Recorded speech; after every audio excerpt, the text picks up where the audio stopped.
Hello and welcome back to episode number 10. In this episode, we're going to remove the oil pump, the timing chain, and the cam. And it'll be pretty exciting to see that cam come out. We're moving right along and getting ready to kind of get into the real depth of this engine. So hope you enjoy.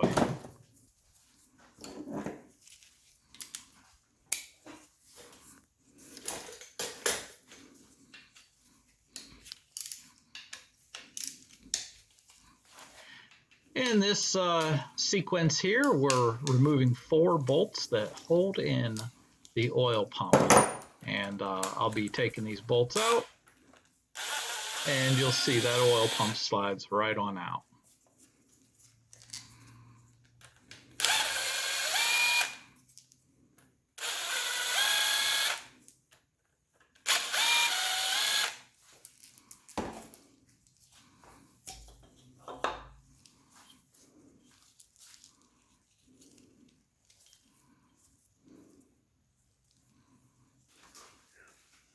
Alright. The camshaft sprocket is held on by 3 bolts, or on later engines, 1 centrally located bolt. Alright, there's the sprocket.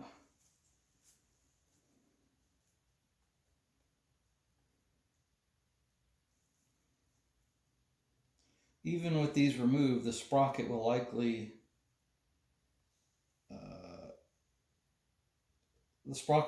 be stuck onto the cam's locating pin. Okay, I'm not sure where the locating pin is. Some prying, don't damage the front cover sealing surface. That's probably, I'm guessing, after I remove this gasket. I don't know if that means this, I'm guessing.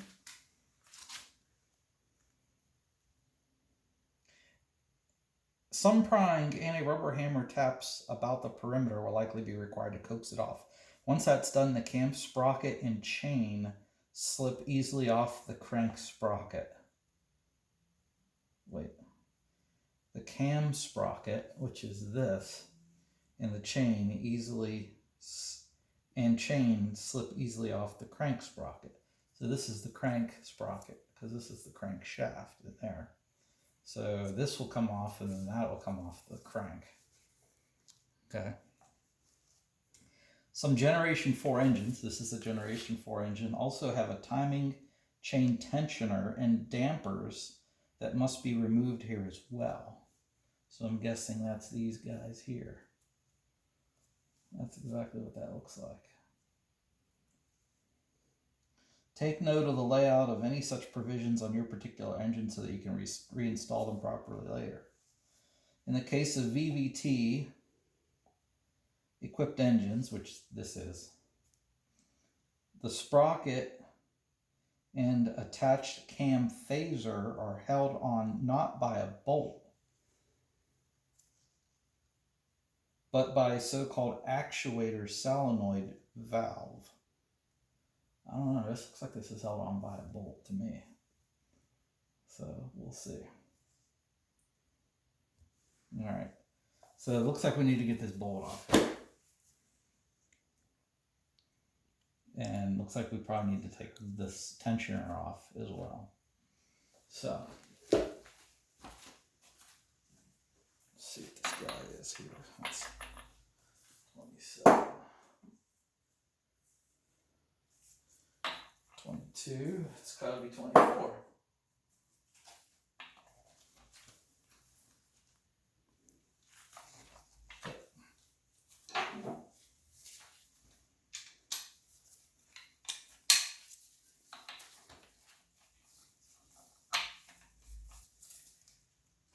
Of course, the engine's going to turn now as I try to do that. So, we need to stop that from happening.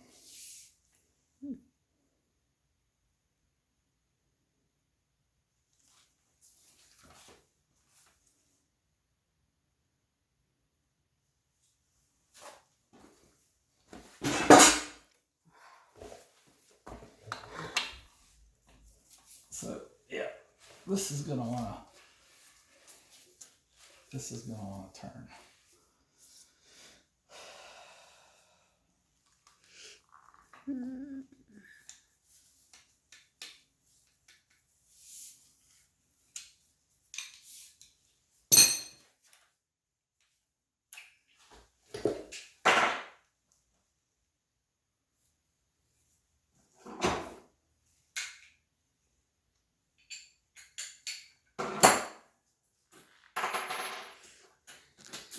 So I'm going to use an impact to try to remove this without turning.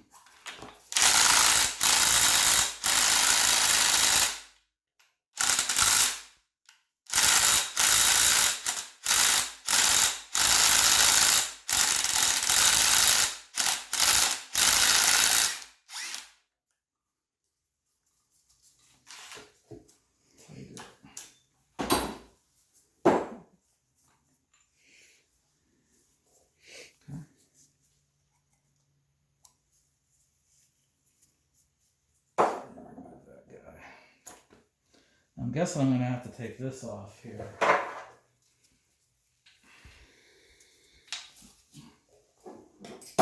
See, all this stuff is very oily. Is it still recording? Mm-hmm. Here, let me turn it around. Mm-hmm. All right. All this stuff is very oily, so it's not particularly easy to hold on to stuff.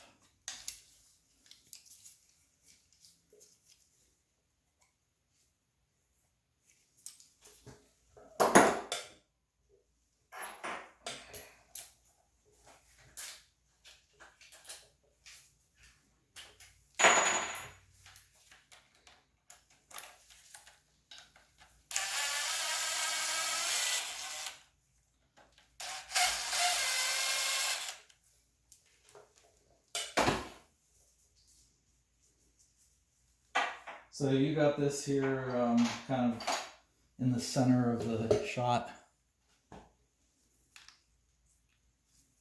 Well, it's like in the center of this side where I can see, because if I put an exact center, I won't be able to see.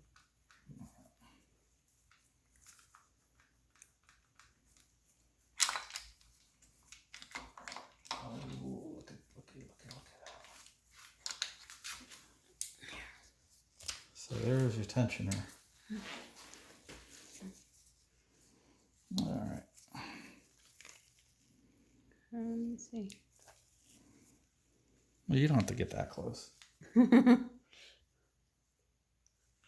don't have to get that close. All right. So the one thing I'm not certain about is where's the VVT? I'm confused.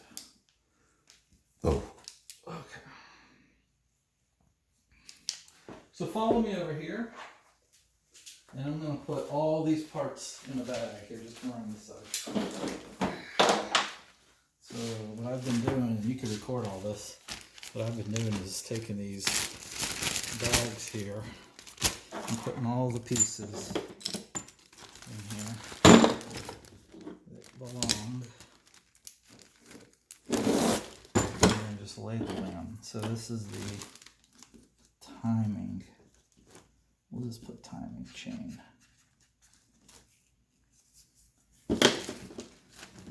So all the bolts I have, and I've got a video to show me where it came from. Let's see what's next. That was actually easier than the book suggested. All right, so number 39, remove crankshaft sprocket, which is probably going to be this guy right here. The crank sprocket is a press fit design, and chances are you'll need a 3-jaw puller to get it off. As when pulling the balancer, an alternate crank bolt may come in handy to give the puller a surface to push. You can let the shop servicing your crank worry about removing this sprocket if you like, But either way, the inevitable wear of the gear teeth means that this sprocket needs to be replaced with a new one. So this sprocket here is what they're talking about. These teeth wear down. So it's basically saying, go ahead and remove this sprocket. So note the factory style sprockets also double as an oil pump drive gear, which is this guy right here. And that underneath it the crank is keyed. This key may be stuck in the crank, but if you're able to get it out easily, save it for later reuse or remember to buy a new one.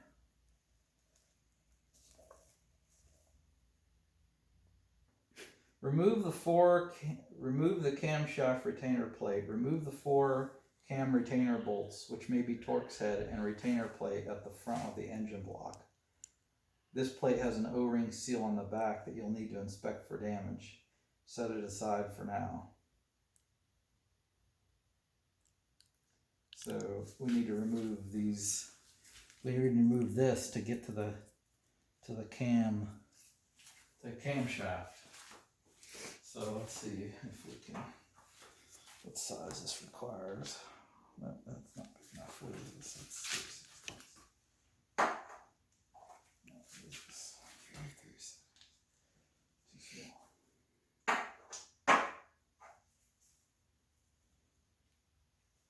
Too big.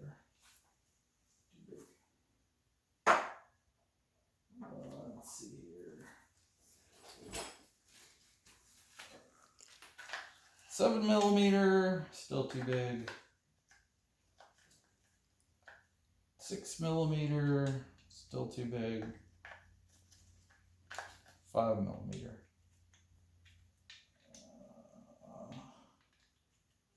Well, those aren't Torx. That's the problem. So let me see if I got a Torx. No.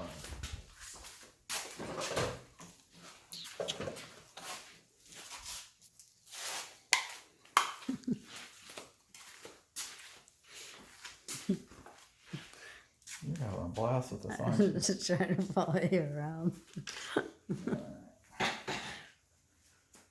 So I do have a Torx. Oh, that's good.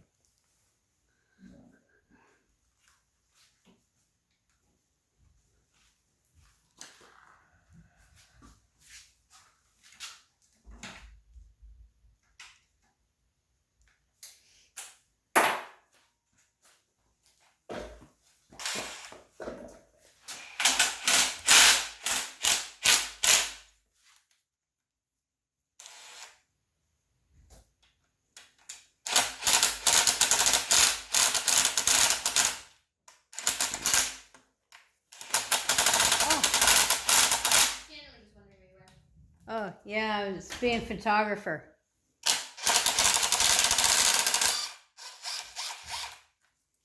Alright, there's one of them.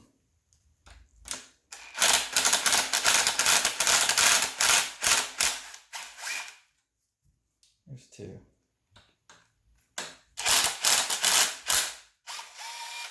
There's 3.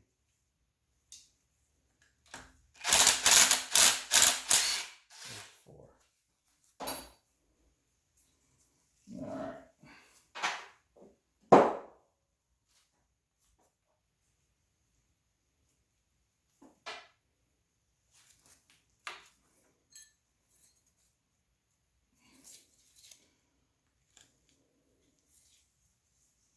Here's the seal that he was talking about.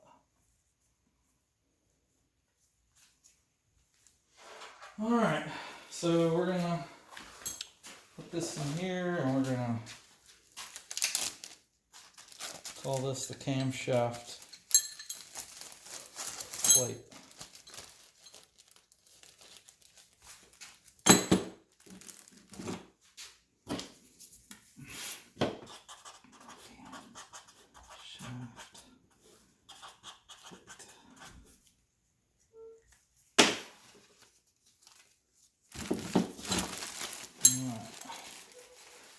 where I got my box of parts. Alright, now what's it say? Alright.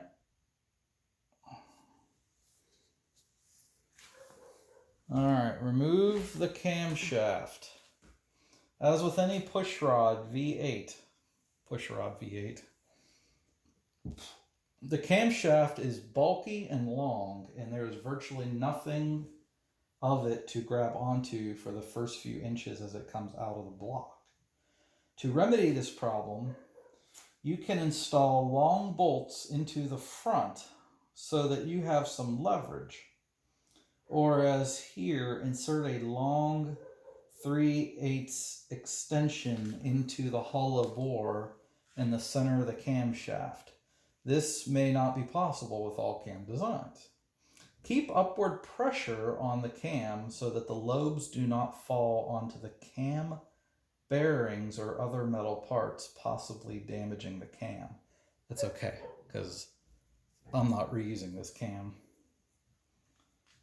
They can touch, just avoid too much jostling. For first couple of inches, you can also reach around the back of the engine and guide the rear of the cam. Slide the cam towards you slowly until it's out. All cam bearings are the same size ID, so you'll have to hold it centered the whole way out. Alright, I have no idea what you're talking about, but we'll give it a try. So, here's a long 3/8 extension. Alright, and it's not really going in there, so let's go ahead and pull it out.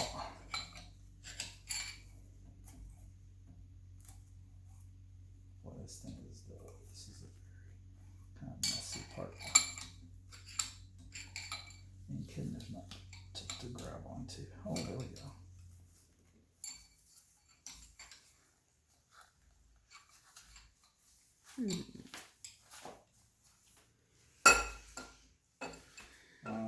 I see what it's talking about.